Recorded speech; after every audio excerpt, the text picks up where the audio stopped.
Hey, and welcome to Matt and Jess TV. I am Matt Rose. And I'm Jessica Bun Bun. We are here with our new edition of Big Brother 28 live feed spoilers. Today is day 21. We are on the other side of the veto ceremony, and it is safe to say we have a lot to discuss in this video. Okay, but let me waste your time for just a second here. Thank you so much to everyone in the comments who's been giving me support about my toddler son, Felix, who had started a band the other day at like 5 a.m. He had been getting up for 2 weeks straight, drumming on his dresser. It's been really, really difficult, but he has moved band practice to 6 a.m. And that's, a little bit better. I can handle that. So thank you so much for all the conversation. Yeah, see, I'm not a morning person at all. I could never do the 6 a.m. band practice. I mean, Hey, I don't love it either, but we when you come from the land of toddler, what are you going to do, right?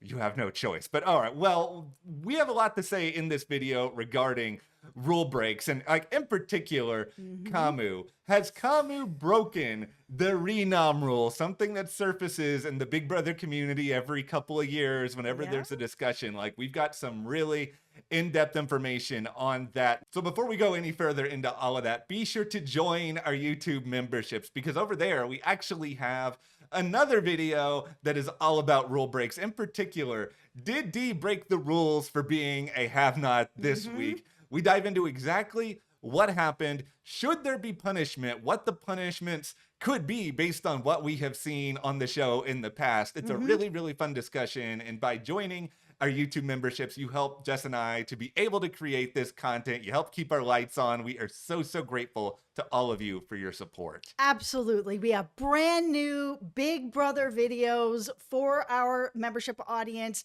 every single week. So we have another one coming up this weekend. So thank you guys very, very much. And okay, let's get into this Kamu rule break situation here. Yeah.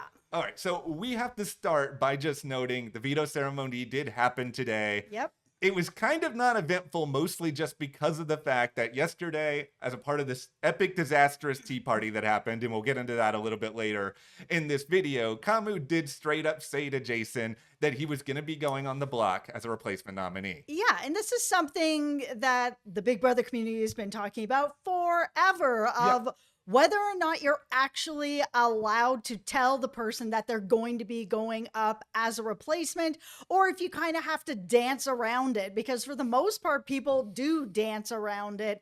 And it's always been kind of like, well, is that because that's what the rules are?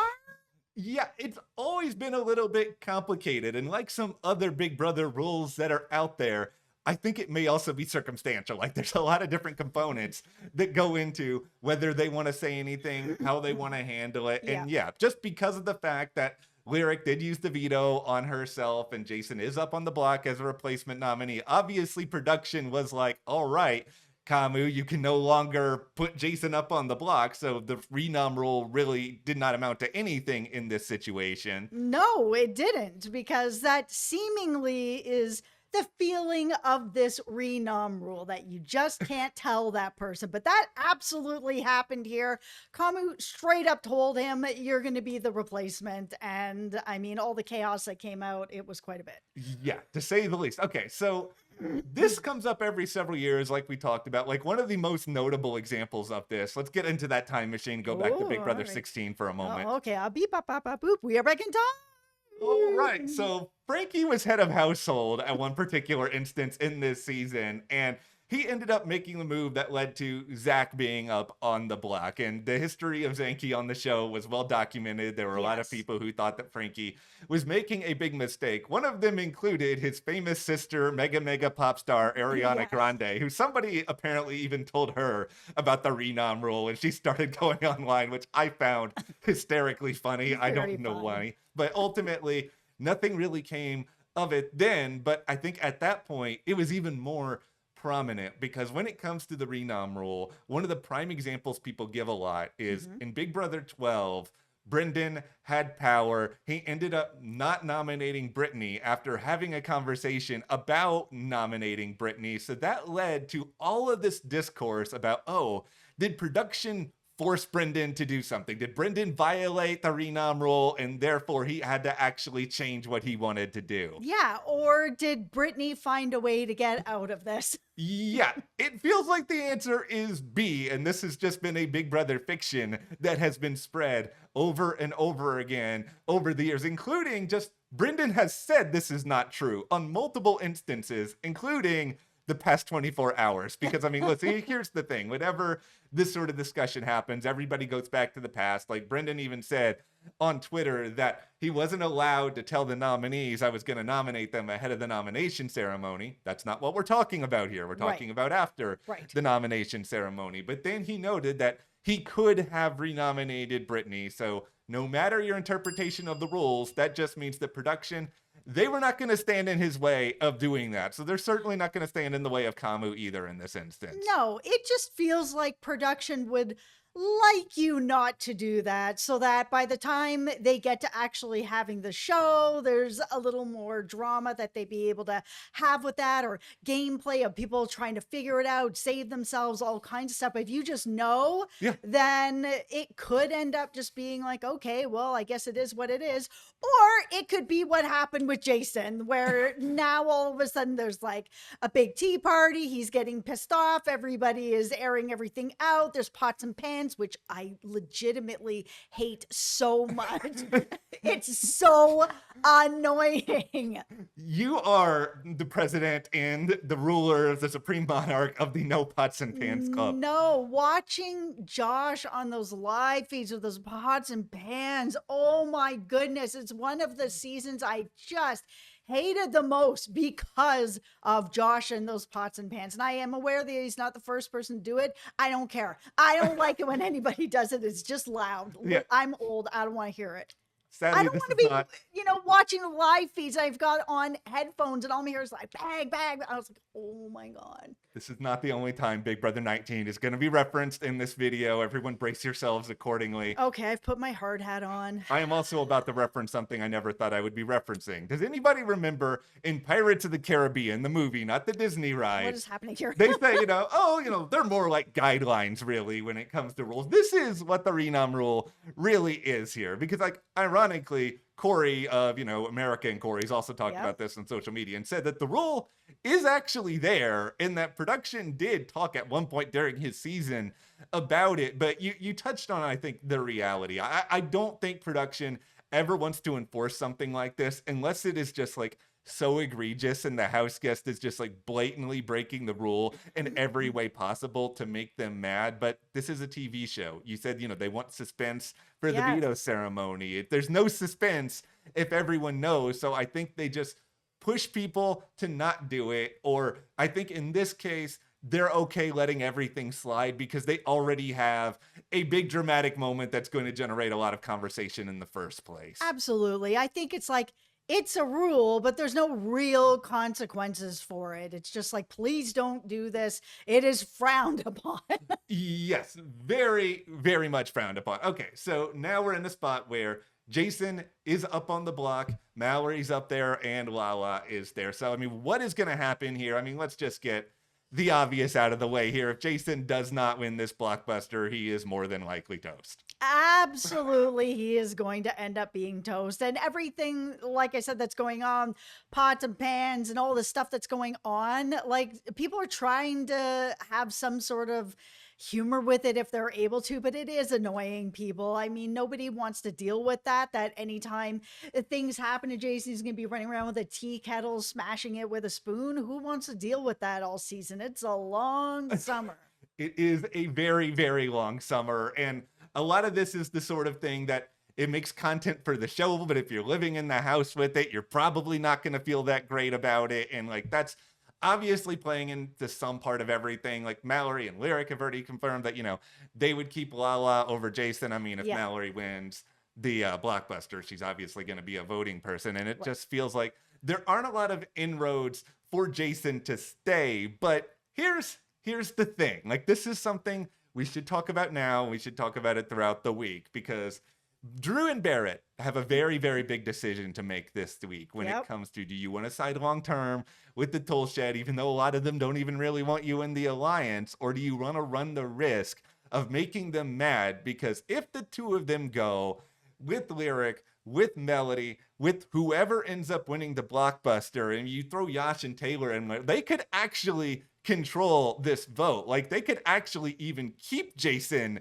in the event that Jason does not want to win the blockbuster. And it's the, I mean, in the event he doesn't win the blockbuster, like, can they actually do that? Is it smart to keep someone who is 100% going to be a bigger target than them? Absolutely it is. I would totally be like, this is the opportunity.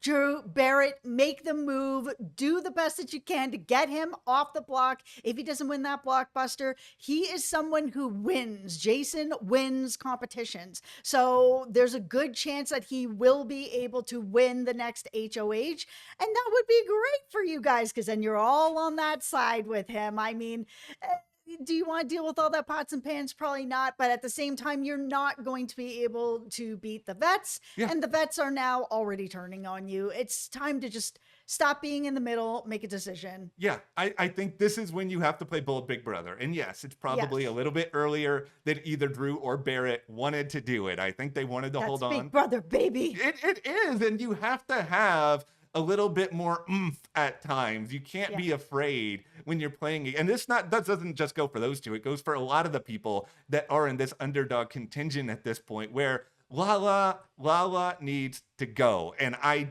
don't like saying, because I'm not anti-Lala by any means, but it's just that she doesn't contribute really strategically. Like, a lot of the stuff she says is just more about whether or not people are annoyed that she goes to bed early, or her, how much time she spends in the kitchen, like these other like little minor things. But she also is not a strong competitor. She has not done well in these challenges. And it's like, do you want to keep an ally who is not going to be useful to you? But beyond all of that, Lala is someone who could always be a pawn, where Jason is someone who can always be a target. Yes, and a competitor for your side of the house.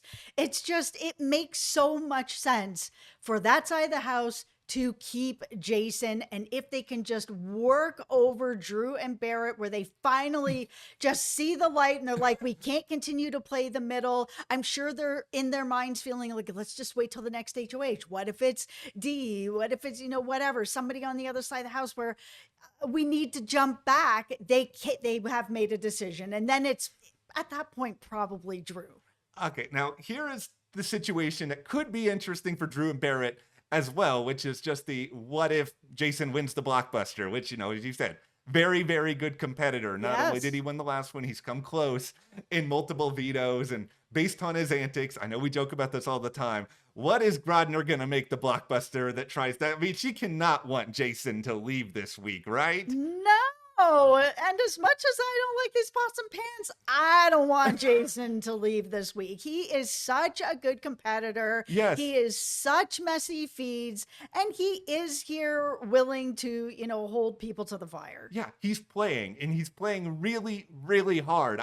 Very hard. I want somebody like him to stay. I feel like he deserves to stay, even if he hasn't played that good of a game, because I don't think he has. I still want him to stay over somebody who's not really playing the game all that much. And it feels like, unfortunately, Lala is probably going to stay in the event that Jason does win the blockbuster. Now, Drew and Barrett, they want to keep Mallory, and, Barrett's even tried to soft launch this idea to Dee a little bit, who, she's hearing him out and doing the, okay, yeah, but, Dee wants to get rid of Mallory. Mallory has said openly she wants the Survivor people to leave the game. Yeah, she has. It's a really weird move for Drew, and this is kind of what happens when you're riding the middle. And I understand why he's in the middle at this point, because he didn't start out that way. But when you're at the bottom of your alliance and you're kind of just getting kicked away and pushed away, eventually you end up in the middle. Yeah, you do. And like, he is in a spot now where you have to pick a little bit more of a side. And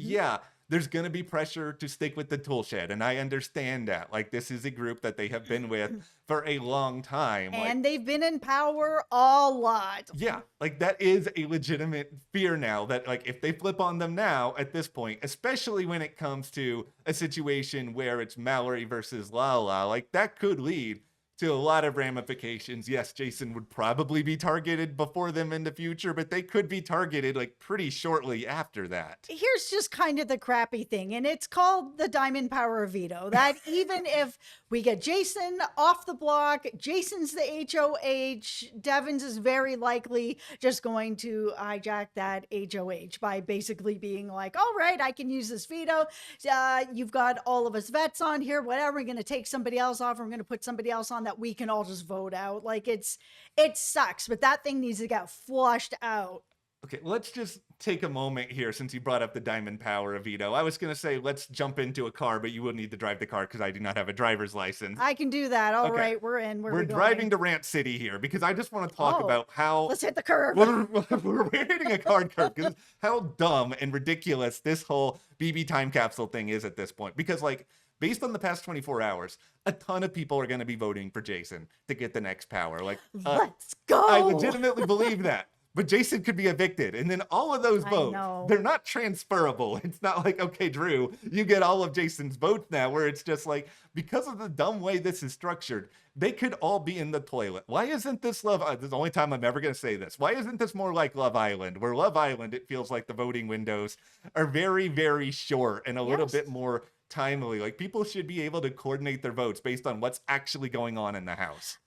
1,000%. Why is everybody able to throw votes on people that might not even be in the game anymore? It is unfair, and this is outside of the Big Brother house. Like, it's fine that things are unfair inside. It's Big Brother, baby. It's the way that it happens. I'm not playing Big Brother. I want my vote to count. I'm on the outside of this. I know. I hope they change it for a future season. Clearly, there's nothing that's going to be done about it. Just if you're voting for this really, really hard, vote with that in mind. If you're voting for the underdog, maybe give Jason a couple, but then maybe give Drew some. And I'm not just saying that because Drew's your guy. It also just seems like Drew is one of the people that is getting a lot of votes at this point. Yeah, throw some to Drew. My worry, of course, with the Drew, and you guys know I'm a Drew-ther, I'm here for him, is that because he is playing the middle and he is still trying to hold on to the tool shed, if he ends up getting a power, that he will just go to the tool shed and be like, I have this power. I'm proving to you guys I'm working with you guys. And while that may be a good move for him, it's not the exciting move that I'm hoping Drew's going to make with it. Yeah, I would tell you to vote for Melody because I did last week and see how well that turned out. Nobody's voting for Melody, so I'm not going to sit here and be like, oh, vote for somebody and throw your vote straight into the wind. Yeah.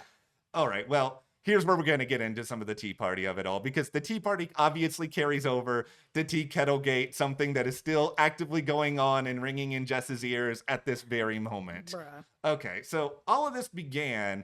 I don't know how they're all going to condense this, because this is really a lot more complicated than it seems. Like, it starts because Mallory just wants to have fun. Like, just wants to have a tea party in the backyard. She likes throwing parties. Like, on paper, sure, I like tea. I'm not a huge tea guy, but I would go to the tea party for the sandwiches, for like all the little baking things that go along with it. I love tea parties and going for high tea. It's so fun. I absolutely love it. I was like, she's going to put together this tea party.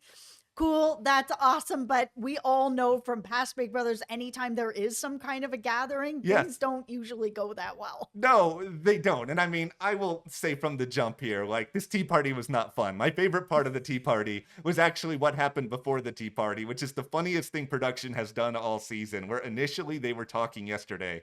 We're going to start this at 5 p.m. our time, which is, Pacific time. That's when Big Brother's airing on the East Coast.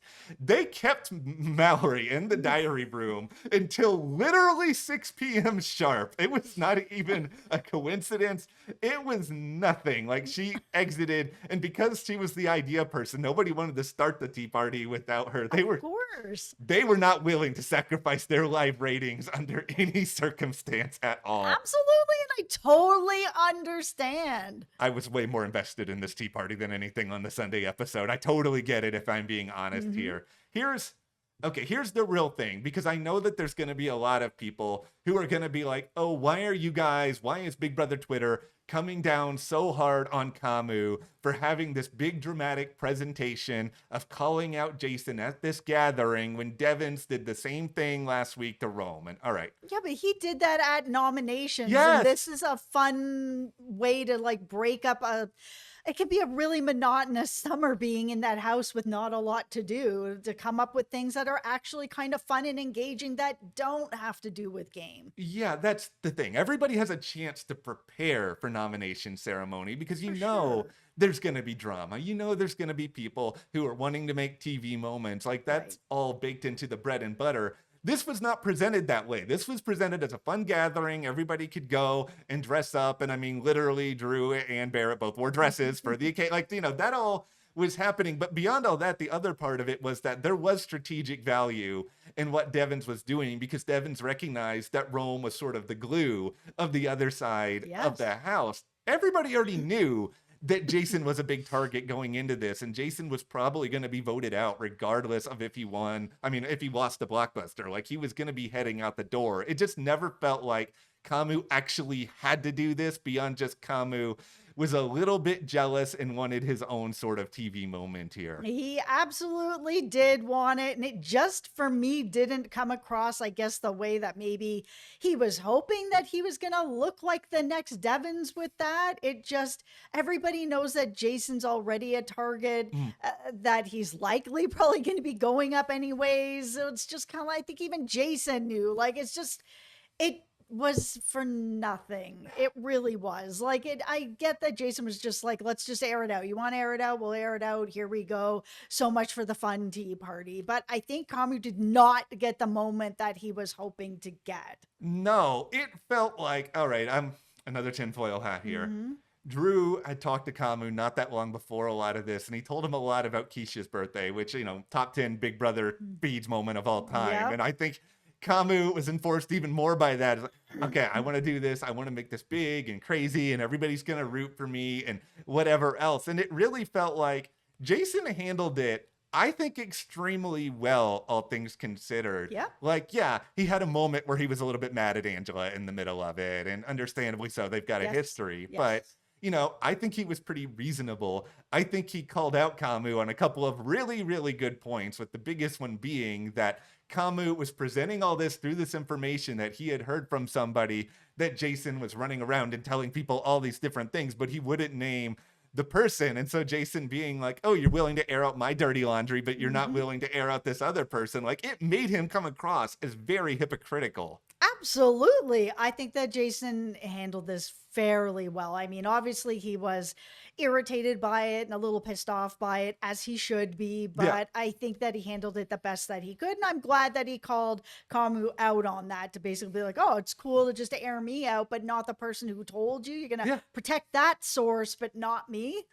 I think ultimately the whole takeaway from the tea party was just, it was very, very uncomfortable and really, really difficult to sit through. Like, we watched this whole thing. It went down for hours on end, and it just felt painful. And I mean, we've made it very... You don't say. Yeah, like, you don't... We've made it clear. Like, we're not over here championing Jason all the time. Like, what he did with Angela earlier this season was not nice. The way he went about it was not great. And like, you know, I know he's owned it and apologized for it, but like, those events, they don't really give anyone else the right to then go into this really innocent environment and like intentionally try to isolate him, to make him look like this bad person. And because, once again, I'm not excusing anybody else's behavior either, but because Kamu is head of household, the veto ceremony has not even happened yet. I think there's this fear ingrained in everybody that, oh, we can't speak up for Jason, because if we do, then we're going to put a target on us. So we have to just sit here and do nothing and act really, really cowardly. And I'll call all these people out, including Melody, who I like. Like, there was a lot of cowardly people just sitting there and doing nothing.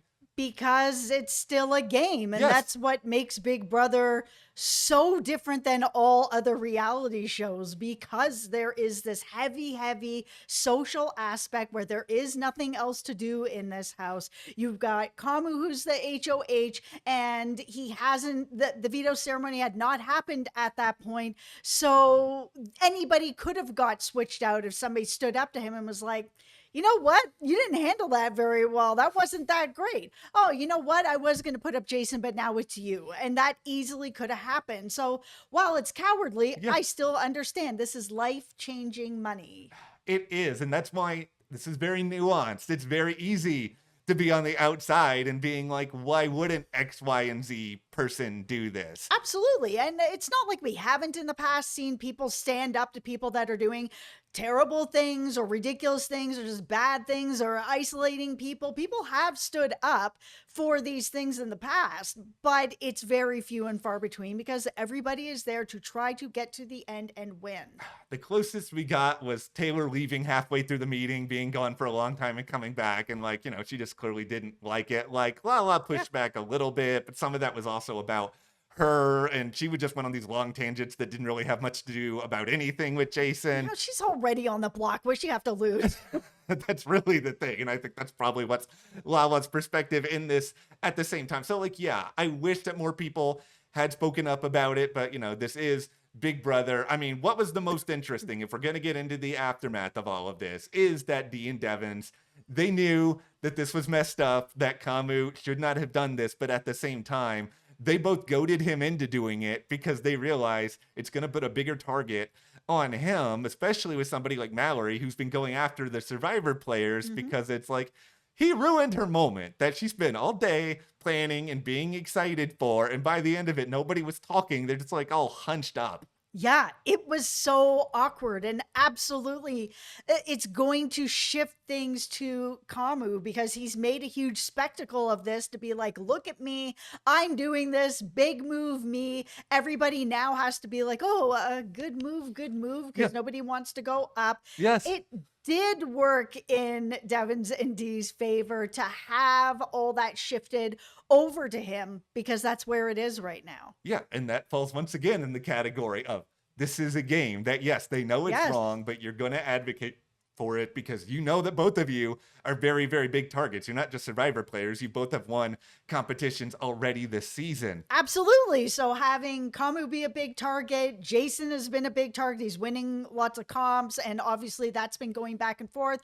It helps them quite a lot to actually be back in the shadows a little bit, where it's like, we've had this whole video and we've barely spoken about Dee or Devins or Angela. It's just, it's wild. Yeah, this has all worked out for them, at least like for now.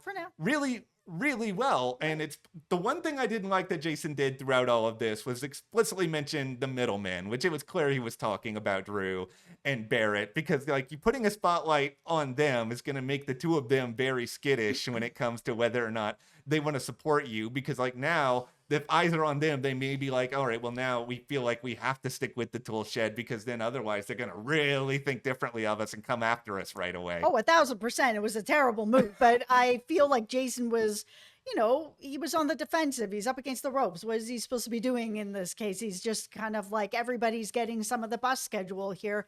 But it was a bad move because if they are the middlemen, they're here in the middle, then that means you could have found a way to bring them over. I think at this point, Jason was just kind of like, okay, so if I don't win the blockbuster, I'm gone anyway. So I just don't have anything to lose. So if everything's burning, then let's burn everybody. My favorite moment was Jason being like, let's talk about who has the power, while just like staring at Devins the entire, and like Devins knows people probably think he has the power, and so he's just like, deny. It's all he can do at this point. Yep.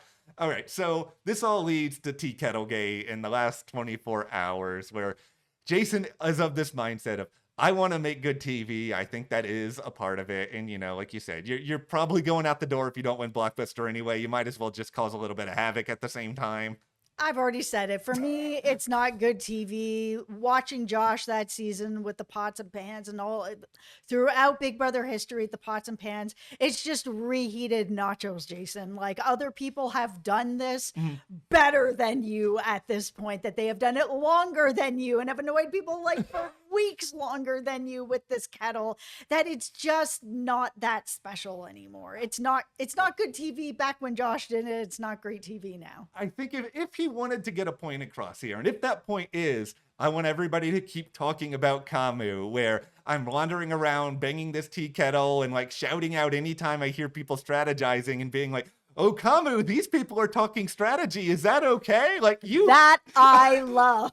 I'm not gonna lie. I love that Jason is going around doing that. Yeah, like this is the thing. He doesn't have to do the tea kettle thing. What he's doing No. is hysterical. My Yes. favorite moment that he has done all day is Kamu going into the diary room and then him being outside being like, "Don't worry, Kamu.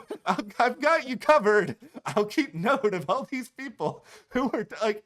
Jason, this is the thing. He steps over the line sometimes. He can be really, Yes. really messy. But when he is on, he is so freaking funny. And like, I really am going to be sad when he goes because it's like, I don't want to watch boring people play Big Brother. And yeah, I want to see good players play Big Brother, but I don't also just want a bunch of safe people just playing this game. I'm also really glad that this didn't turn into isolation because that easily could have happened to Jason at that point because, like you said, you know, the veto hadn't happened yet. So it could have easily been where everybody in the house just starts to kind of push Jason away to not look like they're working with him. And we've seen that so many times on Big Brother where somebody's the target and everybody just stops talking to them. But what we learned from Traitors last season from Rob Roush is that doesn't have to be a thing, that you can continue talking to the person that is on the out and still win the game. Yeah, like we've seen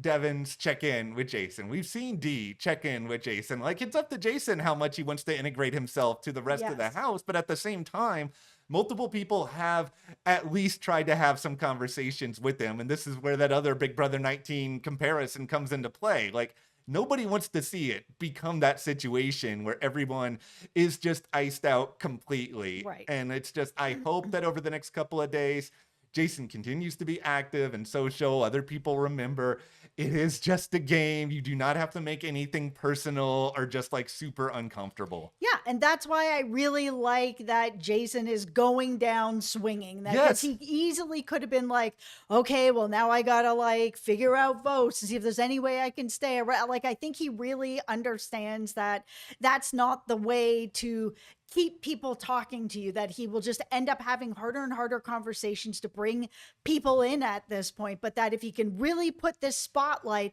on Kamu, then if he goes out the door, that Kamu might be next. Yeah, that's the real thing here. He needs to make that spotlight big on Kamu and then also make the spotlight on him so huge over the next 48 hours that he will automatically be target number one. And that is the primary reason to keep him in the game. 1,000%. I would absolutely be all over that. If Jason's going to go up every single week, let's keep him in the house. All right, well, we'll turn this over to you guys now. Like, what do you think about the whole re-nom rule debate? Also, what do you think should happen with Jason being on the blog? Would you keep him even, you know, regardless of who he's up against? Be sure to join our YouTube memberships for that full discussion about D, breaking have not rules, what that means. Thank you so much for your support. We will see you here next time.